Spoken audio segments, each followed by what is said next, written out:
अभिसार शर्मा। दो खबरें मैं आपके सामने लेकर आया हूं। मुद्दा नंबर एक, अमेरिकी राष्ट्रपति डोनाल्ड ट्रंप अपने समर्थकों को भड़काते हैं और वो भड़के हुए समर्थक घुस जाते हैं अमेरिकी संसद के अंदर। कम से कम आधा दर्जन लोग मारे जाते हैं। मैं आपको बतलाने वाला हूं कि इस घटनाक्रम का भारत की सियासत पर क्या असर पड़ेगा। मुद्दा नंबर एक। मुद्दा नंबर दो, बदायूं में एक 50 साल की महिला के साथ दुष्कर्म और उसके बाद उसकी हत्या कर दी जाती है। आप जानते हैं प्रशासन या पुलिस उसकी मां को क्या कहती है? उसकी मां को कहा जाता है आपके स्क्रीन्स पर, तुम्हारे पास पैसा नहीं है, भागदौड़ कैसे करोगी, रिपोर्ट लिखवाओगी तो बेटी के शरीर की चीरफाड़ होगी, चुप रहो। इस तरह से बदायूं की उस 50 साल की औरत जिसके साथ सामूहिक दुष्कर्म और उसकी हत्या की जाती है, उसका जो मुख्य आरोपी है एक पुजारी, वो आखिरकार पकड़ा गया। मगर पुलिस ने उसे नहीं पकड़ा। उसे पकड़ा किसने? उसे स्थानीय लोगों ने पकड़ा। लोगों ने पकड़ा और पुलिस फिर उसे कैसे ले गई वो भी मैं आपको बतलाऊंगा।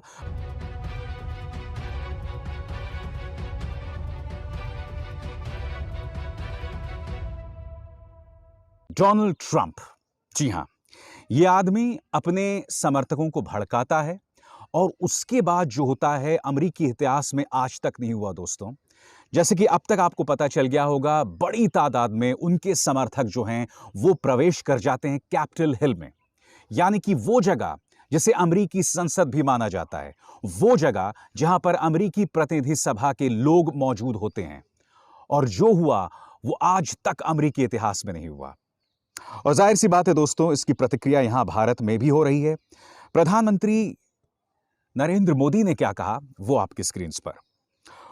वॉशिंगटन डीसी में दंगे और हिंसा की तस्वीरें देखकर व्यथित हूं। सत्ता का शांतिपूर्ण और व्यवस्थित स्थानांतरण होना चाहिए। ऐसे गैर कानूनी और नाजायज प्रदर्शनों से लोकतांत्रिक प्रक्रिया को नुकसान नहीं पहुंचाया जा सकता। मैं समझ नहीं पा रहा हूं प्रधानमंत्री नरेंद्र मोदी, इसी आदमी के समर्थन में आपने तमाम नियम कानूनों को ताक पर रख के खुलेआम अमेरिका के अंदर एक जनसभा में उसका समर्थन किया था। भूल गए या फिर से मैं आपको याद दिलाऊं? सुनिए। अब की बार ट्रंप सरकार। जी हां, आप ही ने कहा था अब की बार ट्रंप सरकार, यानी कि खुलकर एक भारतीय प्रधानमंत्री रिपब्लिकन पार्टी के प्रत्याशी अमेरिकी राष्ट्रपति डोनाल्ड ट्रंप का समर्थन कर रहा था। और यह आज तक भारत के इतिहास में कभी नहीं हुआ कि हमारे किसी प्रधानमंत्री ने अमेरिका जाकर किसी एक पॉलिटिकल पार्टी का समर्थन किया था। आज वो शख्स और उसके समर्थक नाक कटवा रहे हैं, न सिर्फ अमेरिका के बल्कि लोकतंत्र की, लोकतांत्रिक मूल्यों की।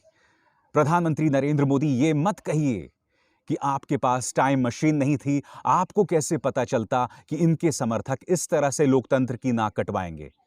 नहीं, सबसे पहली बात, आपको उनका समर्थन ही नहीं करना चाहिए था। और आपने क्यों किया मैं जानता हूं।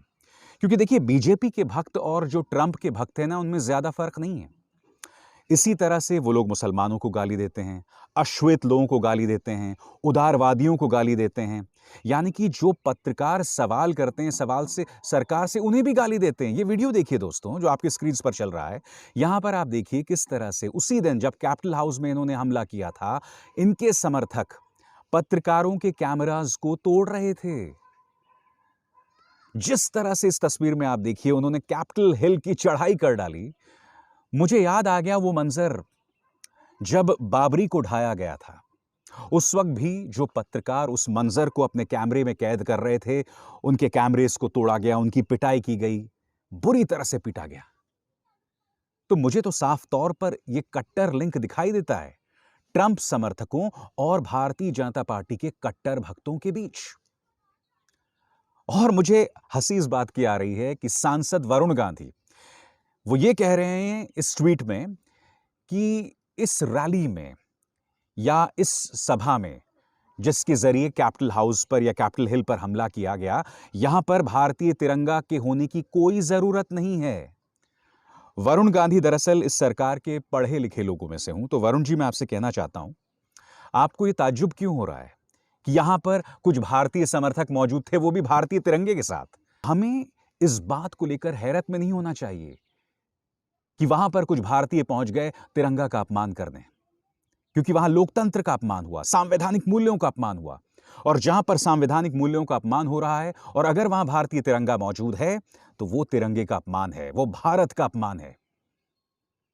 आज वरुण गांधी आपको इस मुद्दे पर हतप्रभ नहीं होना चाहिए, आश्चर्यचकित नहीं होना चाहिए, क्योंकि इसकी जमीन किसी और ने नहीं, विदेश मंत्रालय ने तैयार की थी, भारतीय विदेश मंत्रालय ने तैयार की थी। जब प्रधानमंत्री को यह सलाह दी गई थी इस शख्स एस जयशंकर की तरफ से कि साहब आप जाइए इस सभा में और ट्रंप का समर्थन कीजिए, क्योंकि आपको यह लग रहा था कि ट्रंप जो है वो चुनकर आ जाएंगे। वाकई अपने आप में इस पूरे घटनाक्रम ने भारत की नाक जो है वो काट कर रख दी है। अमेरिकी राष्ट्रपति डोनाल्ड ट्रंप बाद में आए और उन्होंने इस घटना की कड़े शब्दों में आलोचना की, मगर कहीं ना कहीं उन्होंने अपने समर्थकों की हौसला अफजाई भी की। सुनिए। I would like to begin by addressing the heinous attack on the United States Capitol. Like all Americans, I am outraged by the violence, lawlessness, and mayhem. I immediately deployed the National Guard and federal law enforcement to secure the building and expel the intruders. America is and must always be a nation of law and order. The demonstrators who infiltrated the Capitol have defiled the seat of American democracy. आपको ये बात समझना होगा दोस्तों, Donald Trump का Republican party के मूल्यों से कोई असर नहीं था। इसमें वही भाव था, अहम ब्रह्मास्मि, मुझसे बड़ा कोई नहीं है। हारने लगा तो रुदाली करने लगा। और हर वो देश या हर वो पॉलिटिकल पार्टी जहां एक व्यक्ति के करिश्मे को बढ़ा चढ़ाकर पेश किया जाता है, उस देश का यही हश्र होगा। आप समझ गए ना मैं किस ओर इशारा कर रहा हूं? जी हां, क्योंकि एक लोकतंत्र के अंदर पॉलिटिकल पार्टीज की खास भूमिका होती है। पॉलिटिकल पार्टीज एक टीम वर्क होती है जिसमें सब मिलकर काम करते हैं। मगर जब एक व्यक्ति के करिश्मे के बल पर वो पॉलिटिकल पार्टी आगे बढ़ती है तो उसका नुकसान कहीं ना कहीं देश पर भी होता है, खासकर जब वो करिश्माई व्यक्तित्व जो है वो देश का प्रधानमंत्री बन जाए। मुझे बहुत हंसी आ रही है दोस्तों कि फेसबुक और इंस्टाग्राम से डोनाल्ड ट्रंप के अकाउंट को डिलीट कर दिया गया है या कुछ दिनों के लिए निष्क्रिय कर दिया गया है। यह बात किसी और ने नहीं बल्कि फेसबुक के जो सर्वा हैं मार्क जकरबर्ग ने इस संदेश के जरिए दी। उन्होंने क्या कहा? We believe the risks of allowing President Donald Trump to continue to use our service during this period are simply too great. यानी कि अगर डोनाल्ड ट्रंप का अकाउंट बना रहा और वो फेसबुक और इंस्टाग्राम पे बने रहें तो इससे बहुत खतरा पैदा हो सकता है और जाहिर सी बात है हम इस बात की अनुमति नहीं दे सकते थे। आज मैं ये पूछना चाहता हूं मार्क जकरबर्ग से और अमेरिका से या अमेरिकी संस्थाओं से, जब ये शख्स कपिल मिश्रा खुलेआम धमका रहा था कि अभी तो डोनाल्ड ट्रंप है तो हम वापस चले जा रहे हैं, कल जब डोनाल्ड ट्रंप चला जाएगा तो आप भी हमें नहीं रोक पाएंगे, वो भी पुलिस की मौजूदगी में, और उसके बाद दिल्ली में ऐसे दंगे हो जाते हैं जिनमें कम से कम 60 लोग मारे जाते हैं। खुद मार्क जकरबर्ग ने कहा था कि मेरे सामने ऐसी मिसाल आई थी और मैंने उस शख्स का बयान हटा दिया था, उसका जो साउंड बाइट है वो फेसबुक से हटा दिया था। मगर मैं पूछना चाहता हूं, कपिल मिश्रा का जो फेसबुक अकाउंट है वो तो अभी भी बना हुआ है फेसबुक के अंदर, और ऐसे कई भड़काऊ लोग, ऐसे कई भड़काऊ संस्थाएं, उनका अकाउंट जो है फेसबुक में भारत में बना हुआ है। और फेसबुक के एक मुलाजिम ने यह तक कहा था, अंकी दास आपको याद होगा, उन्होंने यह तक कहा था कि हम इन भड़काऊ लोगों के अकाउंट्स को नहीं हटा सकते, इससे हमारे बिजनेस पर असर पड़ेगा, हमारे व्यवसाय पर असर पड़ेगा। तो मैं ये पूछना चाहता हूं कि क्या भारत की अहमियत आपके लिए सिर्फ व्यवसाय के नजरिए से है? आपने डोनाल्ड ट्रंप के जो अकाउंट है उसे तो डिलीट कर दिया, मगर भारत के अंदर जो हिंसा भड़का रहे हैं, जो सामाजिक तालमेल को तोड़ रहे हैं, भड़का रहे हैं, हिंदू मुस्लिम कर रहे हैं, उन्हें आप क्यों अनुमति देते हैं? बताइए। मगर दोस्तों हमें इसके दूसरे पहलू पर भी गौर करना पड़ेगा। इस वक्त भारत में जितने भी सोशल मीडिया जो चीजें हैं, फेसबुक, ट्विटर, इंस्टाग्राम, ये सब अमेरिकी कंपनियां हैं। सवाल यह कि अब जबकि जो बाइडेन अमेरिका के राष्ट्रपति बनने वाले हैं, इसका इन पर असर क्या पड़ेगा? जैसा कि आप जानते हैं कि ट्विटर के जरिए, फेसबुक के जरिए बीजेपी आईटी सेल है, वो अक्सर जहर फैलाता है, झूठ फैलाता है, समाज में दंगे तक फैलाने का प्रयास करता है।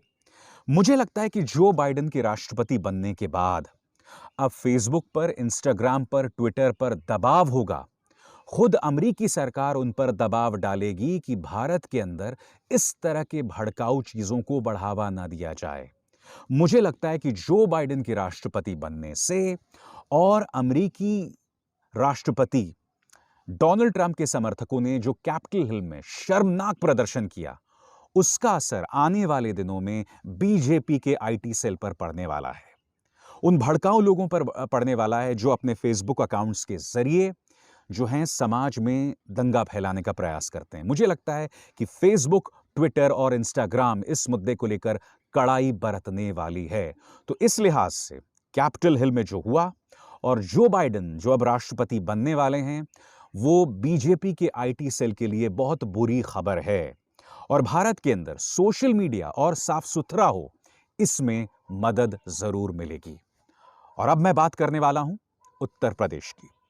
दोस्तों, जब हाथरस की गुड़िया के साथ सामूहिक दुष्कर्म और उसकी हत्या कर दी गई थी और जो रवैया योगी सरकार का था, मुझे लगा था कि उसके बाद योगी सरकार उससे कुछ सीख लेगी, खासकर तब जबकि सीबीआई ने उसे लताड़ लगाई थी, खासकर तब जबकि इलाहाबाद हाईकोर्ट ने उसे लताड़ लगाई थी। मुझे ऐसा लगा था कि योगी सरकार कुछ सीखेगी। मगर बदायूं में क्या होता है? बदायूं में 50 साल की एक औरत का मंदिर के अंदर कथित तौर पर बलात्कार और उसके बाद उसकी हत्या कर दी जाती है। ये वीडियो देखिए, यहां पर आप देख सकते हैं जो मुख्य आरोपी है, जो कि मंदिर के अंदर पुजारी था, उसे लोगों ने पकड़ा और पुलिस के हवाले किया। आप जानते हैं सबसे दुखद बात इस वीडियो की क्या है? इसमें पुलिस, देखिए, इसे मोटरसाइकिल में सवार करके ले जा रही है। इतने विभत्स गैंगरेप और हत्या का जो आरोपी है, उसे आप मोटरसाइकिल में बिठाकर ले जा रहे हैं। और वो भी पुलिस ने नहीं पकड़ा दोस्तों। किसने पकड़ा? वहां के लोगों ने पकड़ा। दोस्तों, सूर्य प्रताप सिंह जो कि आईएएस ऑफिसर हैं, फॉर्मर आईएएस ऑफिसर हैं, उन्होंने 50 साल की उस महिला की मां से बात की। उनका एक ट्विटर अकाउंट है, ये मैं पढ़ के सुनाना चाहता हूं आपको। ये वीडियो हर देशवासी देखे और मुख्यमंत्री आदित्यनाथ जी भी देखें। अगर लखनऊ में बैठे अधिकारियों ने थोड़ी मेहनत की होती तो सच्चाई बाहर आ जाती। बदायूं रेप पीड़िता की मां से कहा गया, तुम्हारे पास पैसा नहीं है, भागदौड़ कैसे करोगी, रिपोर्ट लिखवाओगी तो बेटी के शरीर की चीर-फाड़ होगी, चुप रहो। यह बात किसी और से नहीं बल्कि 50 साल की उस महिला की मां से कहा गया। मैं चाहूंगा कि सूर्य प्रताप सिंह जो कि रिटायर्ड आईएएस ऑफिसर हैं, उनकी जो बातचीत हुई है इस महिला के साथ, उससे आप उस बातचीत को आप सुनिए। पैसा लगा जो कहाँ से आएगा? क्या क्या कहा? तुम बोले को भाई दौड़ कर ले, तुम तो पैसा करे तो कहाँ लगा देगी? तुम्हारे पास पैसा नहीं है, कहाँ से भागदौड़ करोगी? तो रिपोर्ट मत लिखाओ। तुम ऐसी जरा आगे कुछ मत करो, केस चले और चीर फाड़ होगी। हमने कही तो मिट्टी है, चीर फाड़ होगी तो होने दो, हमें तो पता चल जाएगा, हमारे दिल को सबर जाए क्या हुआ, क्या हो हमारी लड़की के साथ में। कुछ ना सुने, कुछ चल नहीं गई। मैंने आपसे कहा ना, योगी सरकार और इस सरकार का जो प्रचार तंत्र है, वो अपनी गलतियों से नहीं सीख रहा है। वो इसी तरह से हमारी पीड़िताओं का अपमान कर रहा है। देखिए, महिला आयोग की चंद्रमुखी जी जब पहुंची तो नसीहत किसी और को नहीं बल्कि उस पीड़ित या मृत मां को ही दे रही हैं। सुनिए उनकी बात। किसी के प्रभाव में महिला को समय असमय नहीं पहुंचना चाहिए। सोचती हूं कि अगर संध्या के समय में वो महिला नहीं चली गई होती या परिवार का कोई बच्चा साथ में होता तो शायद ऐसी घटना नहीं होती। मैं पूछना चाहता हूं चंद्रमुखी जी से, क्या ये नसीहत आप समाज के मर्दों को नहीं दे सकती? क्या ये नसीहत मेरे जैसे मर्दों को नहीं दिया जा सकता कि आप जो हैं वो 6 बजे के बाद घर से निकलना छोड़ दें? आप नसीहत किसी और को नहीं, एक 50 साल की औरत जो हमारे बीच जिंदा नहीं है उसे दे रहे हैं। कहां है आपकी इंसानियत? कहां है आपकी संवेदनशीलता? और बात यहां नहीं रुकती। ये खबर देखिए दोस्तों, इस खबर के मुताबिक अब इस बात की जांच की जाएगी कि जो पीड़िता है 50 साल की औरत जिसके साथ सामूहिक दुष्कर्म और फिर हत्या हुआ, उसकी पोस्टमार्टम रिपोर्ट कैसे लीक हुई। वाकई पुलिस के पास कोई काम नहीं है। जो आरोपी होता है उसे लोग पकड़ते हैं, पुलिस उसे मोटरसाइकिल में बिठाकर ले जाती है, और ये लोग पोस्टमार्टम रिपोर्ट कैसे लीक हुई इस बात की अब जांच करेंगे। आपकी प्राथमिकताएं कहां हैं वो तो हम समझ गए थे, क्योंकि जब हाथरस में भी जब हाथरस का जो सामूहिक दुष्कर्म और हत्या वाला मामला हुआ था, तब भी क्या हुआ था? तभी जो पत्रकार इस मामले की जांच करने केरल से आया था, उसे आपने यूएपीए के अंतर्गत जेल में बंद कर दिया और वो 3 आज तक जेल में बंद हैं। और अब आप क्या कर रहे हैं कि आप इस बात की जांच कर रहे हैं कि पोस्टमार्टम रिपोर्ट कैसे लीक हुई। मैंने पहले भी अपने शो में कहा था और फिर इस बात को दोहरा रहा हूं दोस्तों, इस मामले को पलटने में भारतीय जनता पार्टी कोई देर नहीं लगाने वाली है। इक्का दुक्का न्यूज चैनल्स को छोड़ दें, अधिकतर न्यूज चैनल्स ने इस खबर को दबा दिया। जी हां, हाथरस पर चर्चा की थी, मगर उस मामले में भी परिवार को बदनाम किया गया था। याद है आपको? आपको याद होगा एक न्यूज चैनल ने कहा था कि 8 दिन बाद आखिर परिवार ने क्यों जो है पुलिस में शिकायत दर्ज की, या उस तरह की बातें। या फिर इस शख्स ने जो आज भागा भागा फिर रहा है हर जगह, इसने ये कहा कि ये साहब बलात्कार नाम की कोई चीज ही नहीं हुई थी, ये तो मनोहर कहानियां हैं। और इस बार मीडिया ने क्या किया दोस्तों? इस बार मीडिया ने इस खबर को जिस गंभीरता के साथ उठाना चाहिए था, वो उठाया ही नहीं। वो इस बात में लगा हुआ था कि किस तरह से बदनाम किया जाए पीड़िता को, उसके परिवार को, किसान को।